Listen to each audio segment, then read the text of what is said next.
A loyal employee spends over a decade dedicating his life to his company, only to discover his charming, self-made boss has been secretly stealing millions from employees' bonuses, healthcare funds, and more. Fueled by anger and a desire for justice, he orchestrates an elaborate scheme to expose his boss, creating a fake investment trap that brings the embezzler to his knees. But as the truth comes out, so does his own secret, a scandalous twist that threatens to destroy the very justice he fought for. In this gripping tale of revenge, greed, and moral compromise, one man learns that taking down a villain can turn you into one yourself. I never imagined I'd find myself in the position I was in, a trusted employee, betrayed by the very person I'd spent over a decade working for. The loyalty I gave to Mr. Carmichael, my boss, felt wasted when the truth about him began to unravel. But back then, I didn't know the full extent of his greed. At first, it was little things, annoyances, really. But those annoyances grew into something much darker, something that would change the way I viewed not just him, but the world of business itself. When I started at the company, I was fresh out of college and eager to prove myself. It was a small firm back then, just 10 employees crammed into an office that always smelled faintly of stale coffee. But despite the cramped conditions, it felt like a family. We celebrated birthdays with homemade cakes, brainstormed ideas late into the night, and actually cared about each other. Mr. Carmichael was the proud patriarch of this little family. He worked hard and expected us to do the same, but he rewarded us fairly. Or so I thought. As the company grew, so did Mr. Carmichael's ambitions. He expanded aggressively, hired new staff, and moved us into a sleek office downtown.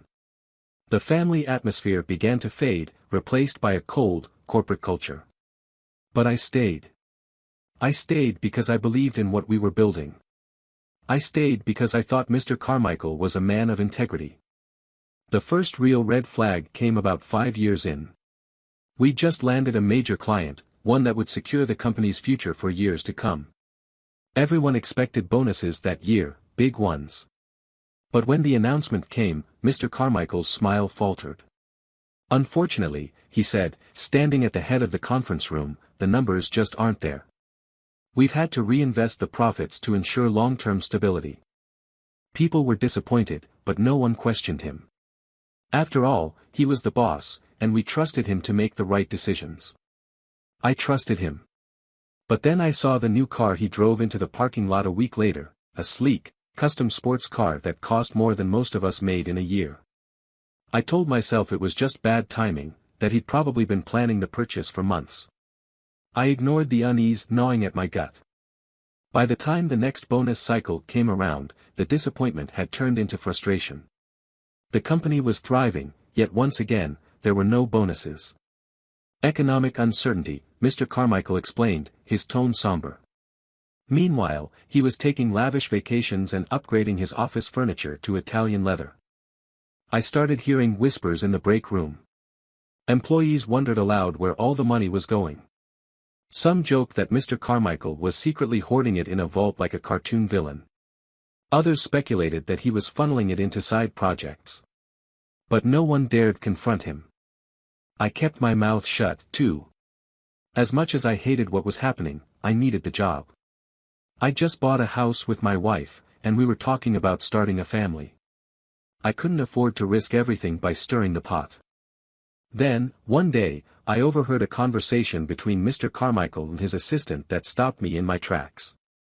They were standing just outside his office, and I was in the copy room, out of sight but well within earshot. "Has the transfer been completed?" he asked in a low voice. "Yes," the assistant replied. "The funds have been moved into the private account." "Should I notify the board?"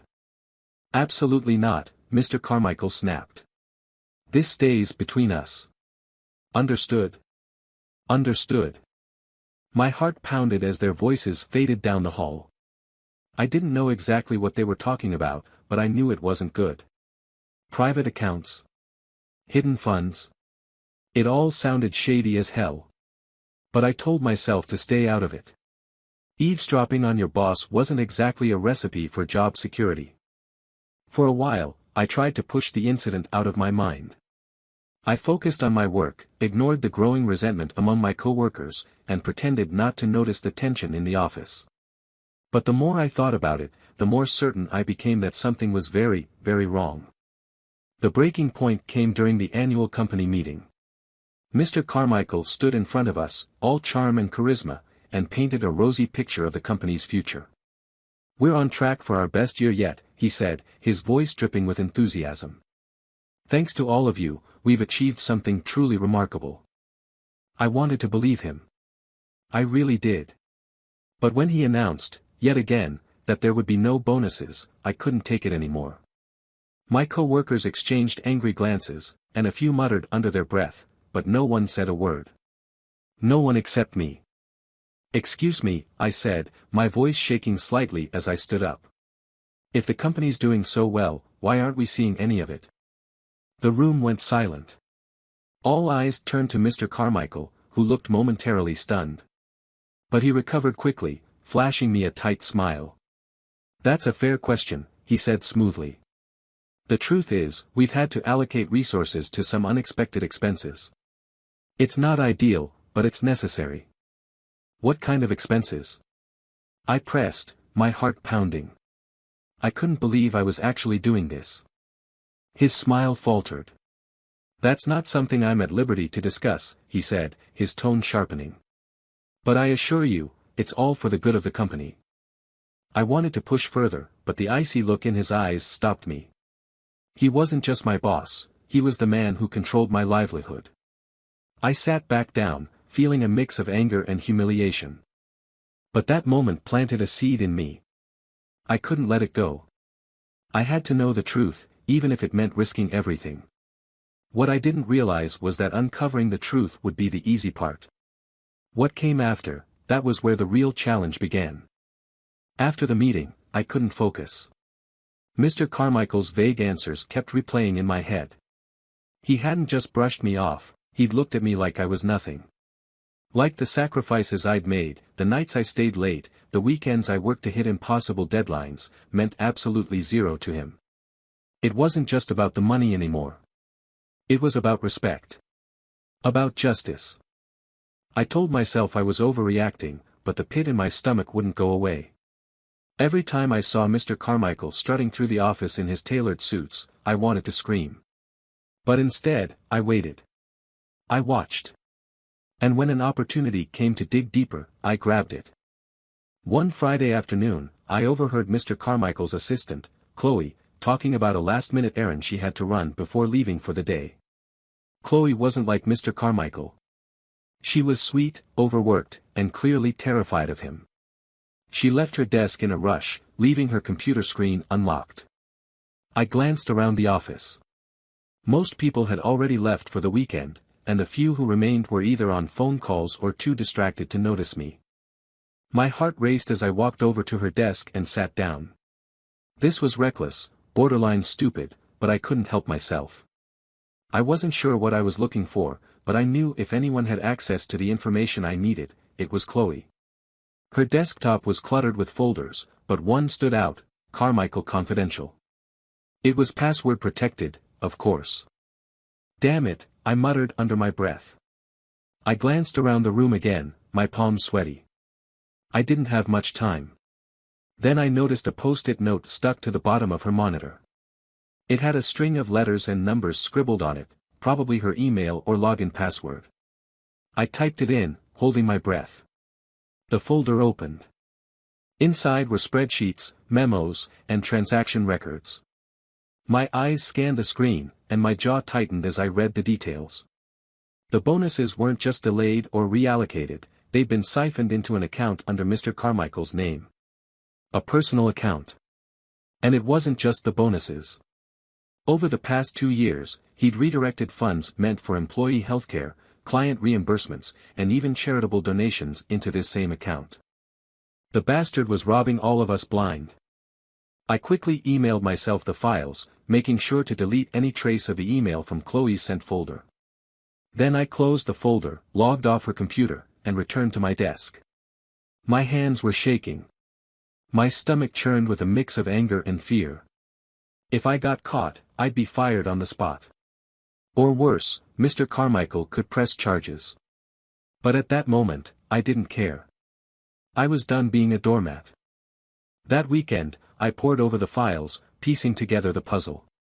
It was worse than I thought.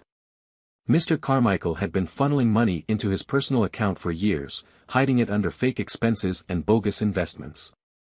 He even used some of it to pay for his son's private school tuition and a luxury beach house. Meanwhile, my co-workers and I were working ourselves to death for crumbs. I couldn't let this go. But I couldn't just march into his office and confront him either. He'd deny everything, and without hard evidence, I'd look like a lunatic. I needed a plan, a way to expose him without putting myself in the crosshairs. I spent the next few weeks gathering more information. I stayed late at the office, combing through financial records and cross-referencing them with the files I'd taken from Chloe's computer. I even started snooping on Mr. Carmichael's social media accounts, looking for anything that could corroborate the transactions. One night, I found it, a photo of Mr. Carmichael on a yacht, holding a glass of champagne. The caption read, "Another successful quarter. # work hard play hard." The timestamp matched the date of a $25,000 transfer from the company account to his personal one. It was the proof I needed, but it still wasn't enough. If I wanted to take him down, I had to be smarter. That's when the idea hit me. If Mr. Carmichael was so confident in his schemes, maybe I could use his arrogance against him. I decided to create a fake investment opportunity, something too good for him to pass up. If I could lure him into transferring company funds into my trap, I'd have him dead to rights. The plan was risky, but I was desperate. I spent hours creating a fake investment portfolio, complete with fabricated documents, glowing reviews, and even a fake website. I named the company Titan Capital Ventures and made it look like an exclusive, high-yield investment firm. Then I created an email account and posed as a representative named James Whitaker. I didn't approach Mr. Carmichael directly, not yet. I knew he'd be suspicious if it came from me. Instead, I left a printed brochure on his desk after hours, along with a note that read, "For your consideration. A unique opportunity for high-level investors." I made it look like something Chloe might have left for him. The next morning, I watched from my desk as Mr. Carmichael picked up the brochure. He flipped through it casually at first, but then his expression changed. His eyes lit up, and a smug smile spread across his face. He was hooked. Over the next week, I sent him emails as James Whitaker, answering his questions and building up the illusion of a legitimate investment. I even scheduled a fake Zoom call with a colleague, who was really just an actor I hired online. Mr. Carmichael was eating it up. Finally, the day came. I told him that the investment window was closing and that if he wanted in, he needed to act fast. He didn't hesitate. Within an hour, $50,000 was transferred from the company's account to the account I'd set up under the name Titan Capital Ventures. I stared at the confirmation email, my heart pounding.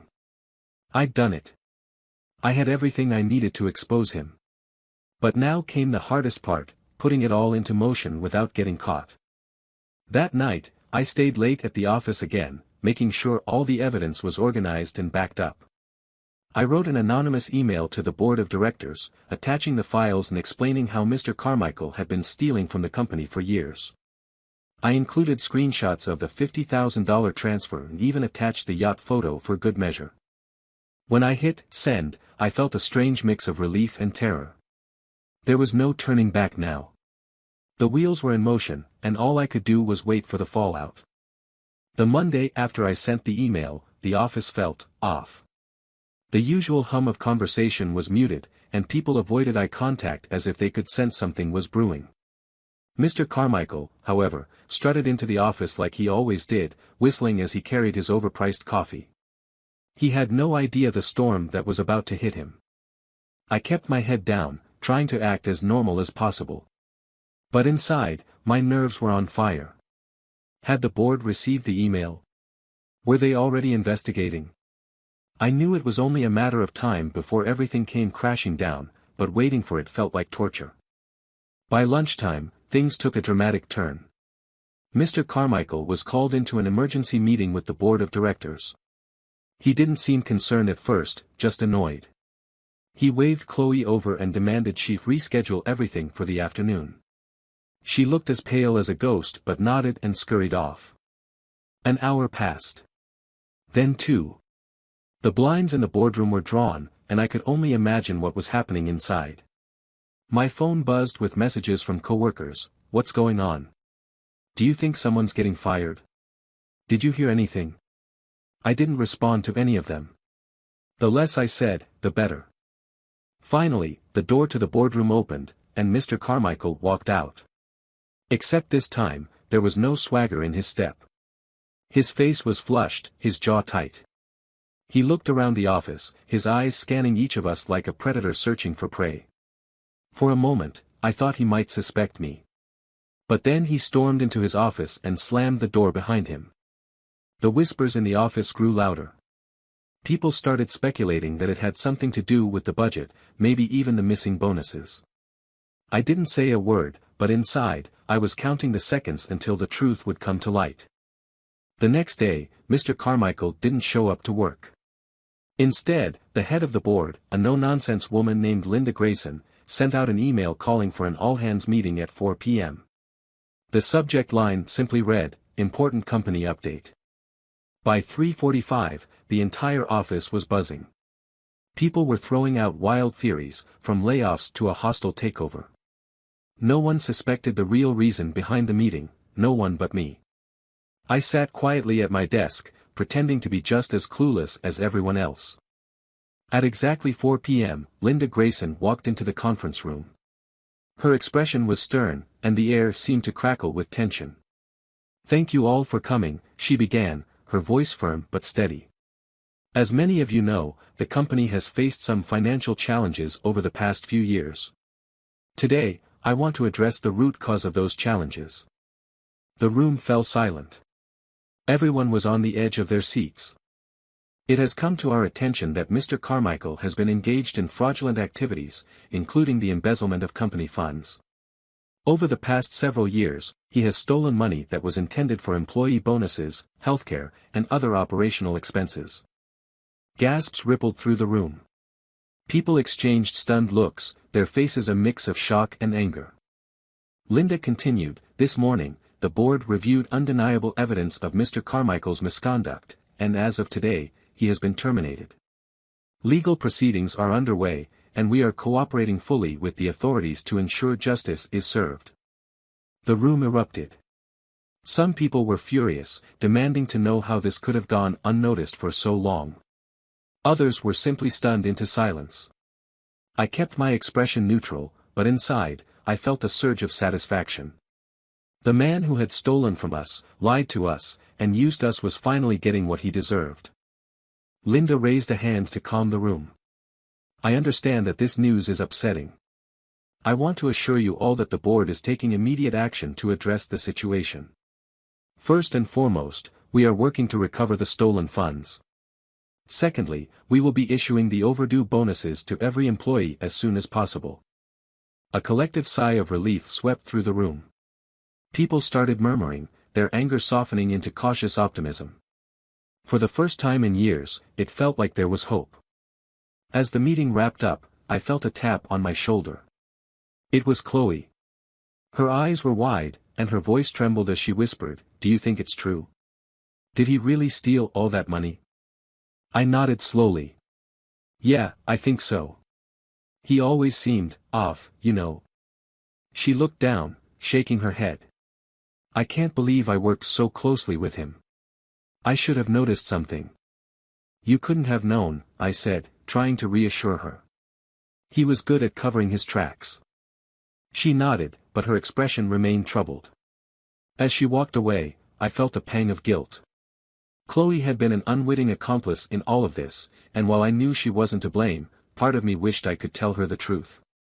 But I couldn't. Not yet. The next few days were a whirlwind. News of Mr. Carmichael's downfall spread like wildfire, not just within the company but across the entire industry. Articles popped up online, detailing his arrest and the charges against him. Apparently, the $50,000 investment he'd made with Titan Capital Ventures had been the final nail in his coffin. It was undeniable proof of his corruption, and there was no way he could talk his way out of it. Meanwhile, the atmosphere at work started to shift. People were still on edge, but there was a sense of camaraderie that hadn't been there before. For the first time in years, it felt like we were all on the same side. Linda Grayson held another meeting to discuss changes to the company's leadership and promised more transparency moving forward. It wasn't a perfect solution, but it was a step in the right direction. As for me, I kept my head down and continued to play the role of the loyal, unsuspecting employee. But inside, I felt a deep sense of satisfaction. Mr. Carmichael had gotten exactly what he deserved, and I had played a key role in bringing him down. Still, I knew my time at the company was coming to an end. I couldn't stay there forever, not after everything that had happened. But before I left, I had one more thing to do, a final act to make things right, not just for me, but for everyone he had wronged. With Mr. Carmichael out of the picture and the company scrambling to pick up the pieces, you'd think I'd feel nothing but relief. And for a while, I did. Seeing him led away in handcuffs on the evening news, his face a mix of anger and humiliation, was more satisfying than I could have imagined. My co-workers were finally getting their bonuses, and the company's leadership was taking accountability. It should have been a happy ending, right? But life rarely wraps itself up so neatly. A few weeks after the fallout, I received an email from Linda Grayson's assistant, asking me to come to her office. The tone was polite, but there was an urgency to it that made my stomach twist. I'd managed to stay under the radar throughout the entire investigation, so why did she want to see me now? I walked into Linda's office, trying to appear calm. She greeted me with her usual stern professionalism, gesturing for me to sit down across from her massive mahogany desk. Her expression was unreadable, but there was something in her eyes that made me uneasy. "Thank you for coming," she began, folding her hands neatly on the desk. "As you know, we've been conducting a thorough review of the company's financial records. While most of the irregularities have been linked to Mr. Carmichael, there are still some questions that remain unanswered." I nodded, swallowing hard. "Of course. How can I help?" She leaned forward slightly, her gaze piercing. "You've been with the company for over a decade, haven't you? You worked closely with the accounting team and had access to sensitive financial data." "Yes," I said cautiously. "But I've always followed protocol. I never." She raised a hand, cutting me off. "I'm not accusing you of anything, at least not yet. But there's something I'd like you to explain." She slid a piece of paper across the desk. It was a printed bank statement, and my blood ran cold as I saw the name of the account at the top, Titan Capital Ventures. I forced myself to stay calm. "I'm not sure what this has to do with me," I said carefully. Linda's lips pressed into a thin line. "The account was flagged during our investigation. It appears to be linked to one of Mr. Carmichael's fraudulent transactions, the so-called investment he made shortly before his termination." I nodded, trying to appear confused. "Right, I remember hearing about that. What does it have to do with me?" Her eyes narrowed. "The account was traced back to an individual named James Whittaker. But when we dug deeper, we discovered that James Whittaker doesn't exist. The account was created under a false identity, and the funds were later withdrawn in cash. What's more interesting is that the IP address used to access the account matches the one assigned to your workstation." My heart felt like it had stopped. She knew. Or at least, she was close enough to the truth to put the pieces together. I opened my mouth to deny it, to play dumb, but she spoke again before I could say a word. "Don't bother lying," she said sharply. "We both know you were behind it." I sat frozen, my mind racing. How had they figured it out? I'd been so careful, covering my tracks at every step. But clearly, I hadn't been careful enough. "You don't understand," I began, my voice trembling. "I did it to expose him. He was stealing from all of us. I had to." "You had to steal $50,000, she interrupted, her tone icy. "I've seen the evidence. You didn't return that money to the company. You kept it for yourself." I felt the blood drain from my face. She was right. After wiring the $50,000 into the fake account, I'd told myself I'd return it once Mr. Carmichael was exposed. But as time went on, I started rationalizing. After all, I deserved it, didn't I? I'd spent years underpaid and overworked, watching Mr. Carmichael live like a king while the rest of us struggled. Taking that money had felt like poetic justice, a small slice of what I was owed. I was planning to give it back, I said weakly, knowing how pathetic it sounded. Linda's expression didn't change. Did you? Because from what I can see, that money is still missing. And unless you can provide proof that it was returned, the board is going to assume you were in on Mr. Carmichael's scheme from the beginning. I leaned forward, my voice desperate. That's not true. I'm the one who exposed him. None of this would have come to light if it weren't for me.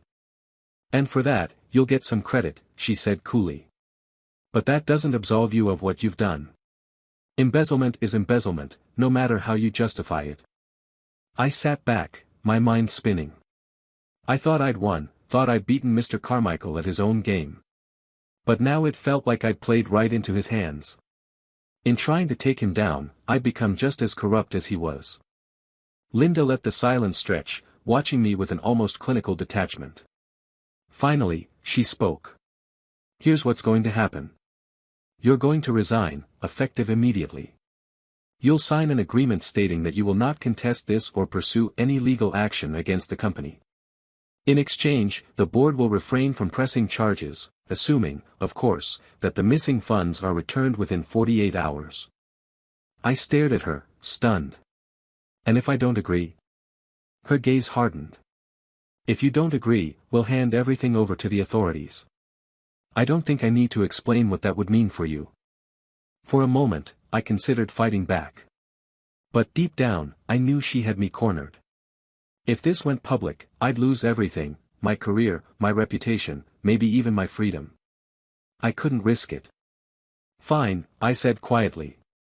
I'll resign. Linda nodded, sliding a stack of papers across the desk. Sign these. And don't think about running. If the money isn't returned by the deadline, the deal's off. I signed the papers with a shaking hand, feeling a mix of anger and humiliation. She didn't trust me, and why should she?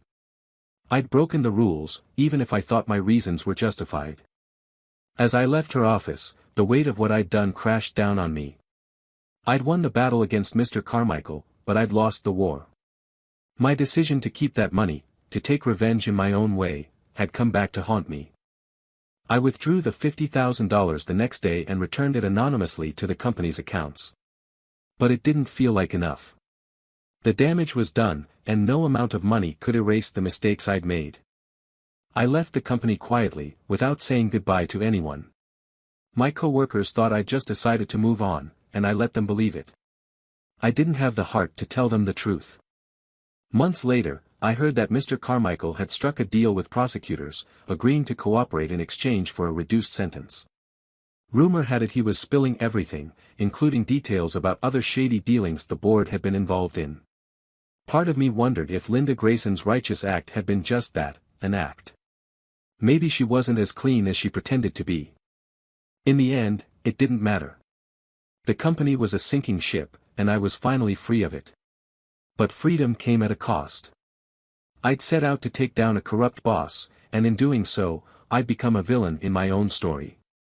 Looking back, I'm not sure if I regret what I did. Would I do it differently if I had the chance? Maybe. Or maybe not. After all, justice is rarely black and white.